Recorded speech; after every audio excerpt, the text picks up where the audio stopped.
$50 worth of Bitcoin. If you want to transfer that, you need what's called a private key that shows that you have ownership over that Bitcoin, and you want to store that securely. If you lose that key, or your computer is hacked, you may lose that key.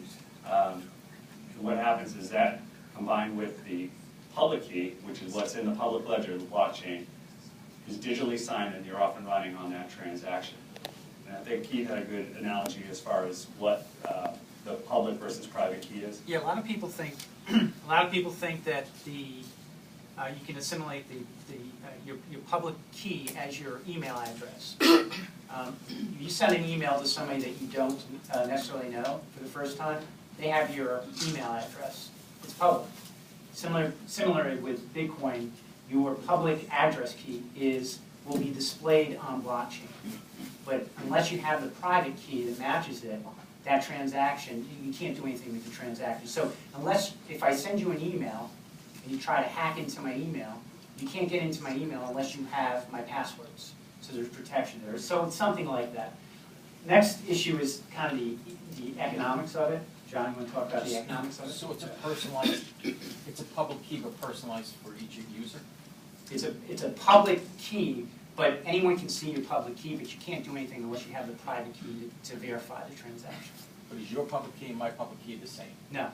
Everybody has a different public key. Just like your email address, you have a different email address. Yeah. And if you go to a website called blockchain.info, it shows all these transactions happening in real time. And we'll talk about law enforcement activities in a bit, but one of the things from a law enforcement perspective is that they can trace back. There is a bit of an audit trail here, and that's what's unique about this blockchain technology. And that's why it can also be used for other means, not only the transfer of money, but ways to track and account for value. So it's quite interesting. But from an economic standpoint, there is, I talked about a limit. So there'll only be 21 million of Bitcoin over time. And that's just the way, and people ask, well, why is that? That's the way it was originally written into the white paper when this was created back in 2008 by Satoshi Nakamoto.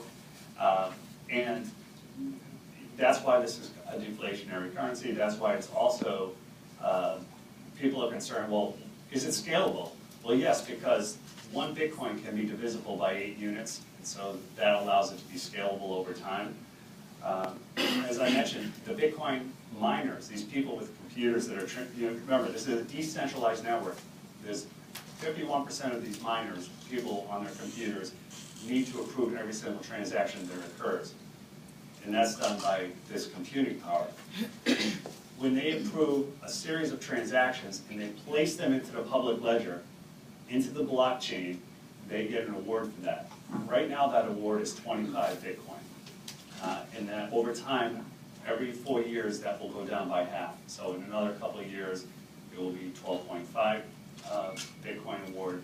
And right now, that's a pretty good award. And so, the price of Bitcoin is around $350 and 25 Bitcoin a pop.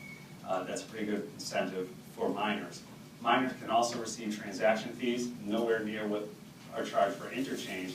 But if you want your transaction approved quicker, the miners can be paid a fee, and they will approve that transaction in a quicker fashion. Just to jump in on how secure these transactions are, this private key and the address, it goes beyond computing power today. So even when people try to brute force, so let's say you have a password that's 4 codes, and they try to just use a computer and go through every combination until they hit it, it goes beyond the computing power of today, well before, so they cannot crack it. And an example is that when we seized the coins in the investigation, it was public that we put 29,000 coins in one address and 144,000 coins in the other address. Everybody on the globe knows which address this is. And you can imagine there are plenty of hackers who would love to stick it to the government to go get those coins. No one can crack it. And we sleep just fine at night because it just goes beyond technology of today. And I just mentioned there are about 13 million of Bitcoin right now as we talk today, and the market cap is very small. There's really not a lot of transactions happening as we speak today. So how do you get Bitcoin? So, like I said, you can either be a miner and set up these computer networks, although this is big business now, so you see these warehouses of computers. and they have intricate cooling systems because they're running so hot, and they're solving all these mathematical equations. Or you could, anyone could just sign up for a service like Circle or Coinbase or another exchange, and either use a credit card to fund the account, link an ACH, your bank account via ACH, and fund an account, and you're off and running. Volatility, one of the biggest issues we talk about, especially from the consumer use case, is volatility. So once you do exchange your dollars for Bitcoin, it's subject to fluctuation. And so if you buy a Bitcoin yesterday for $400, today it could be $350. And and there's a number of reasons for that. As I mentioned, really we're in early days as far as the number of transactions. I think once we see more payment transactions occurring over time, that number will stabilize. People are looking at it right now as more of an investment vehicle, and they're either just holding Bitcoin or they're trading in and out of Bitcoin to take advantage of that spread in margins and the price of the exchange rate. But as you see here, the price has really gone up and down. It's been as high as $1,200 and as low as under $100, and really hasn't stabilized too much over the last 6 to 12 months. The volatility creates some interesting tax issues depending on what you're using it for and how it's defined by a particular agency, right? Absolutely. Yeah, I mean, there's a lot of tax issues associated with it. Maybe, yeah. Yeah, I mean, because a lot of people are surprised, because I actually work in the organized crime drug task force, strike force. So I do mostly money laundering cases, but I also am an IRS agent. So there was one side of me in terms of the tax, Title 26, they say that if you sell it, you have to pay tax.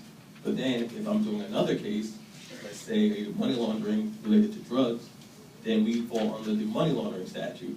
So Vincent has ruled, in fact, in recent cases that for money laundering statutes, Bitcoin is considered funds. So you basically fall under those regulations.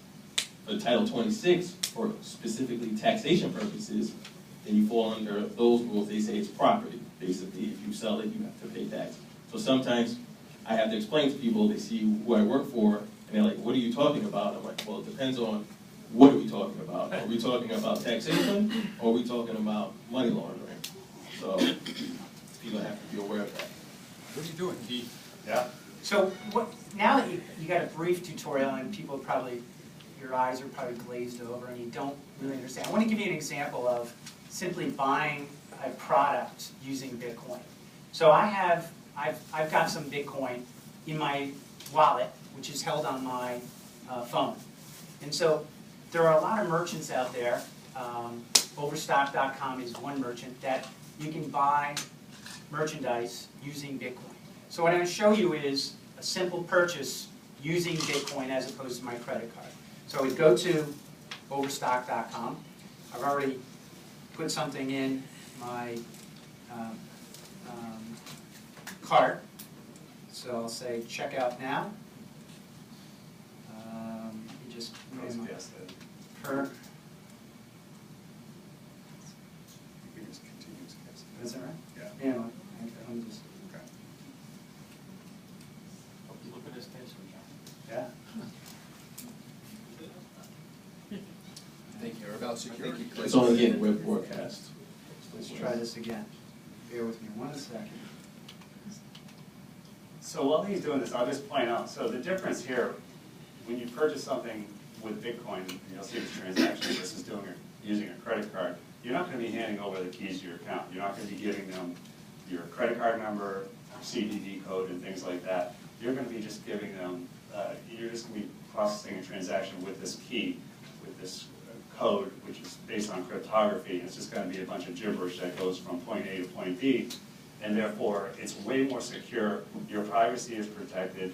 The transaction is more secure, and then the merchant, on the merchant side, Overstock doesn't have to hold your personal information. You won't be subject to a potential data breach like a Target situation or something like that. So that's really one of the biggest benefits. So here's the payment page. So I hit, instead of credit card, I hit Bitcoin. I submit my order. I'm buying some earplugs, $9.94. It's going to come up with QR code down here. It says I have to pay or send 0.027311512 Bitcoins. I have my Bitcoins here. So what I do is open up my wallet and then take a picture of the QR code, which I will do here.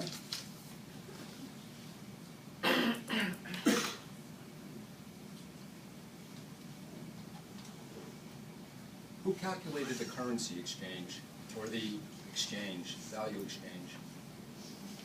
The exchange rate is probably based on whoever the payment processor is, so I think it's Coinbase is their processor. So for a merchant to accept Bitcoin, they have to have a relationship with a payment processor. And that payment processor, actually interesting, Overstock will get this value, they'll get $9.99. They don't take any volatility, there's no risk to the merchant. The processor, their processor will take that, Coinbase will take that risk. So I just bought it, successful. So I'm successful now. If I want to go to blockchain and see the, I think I click on,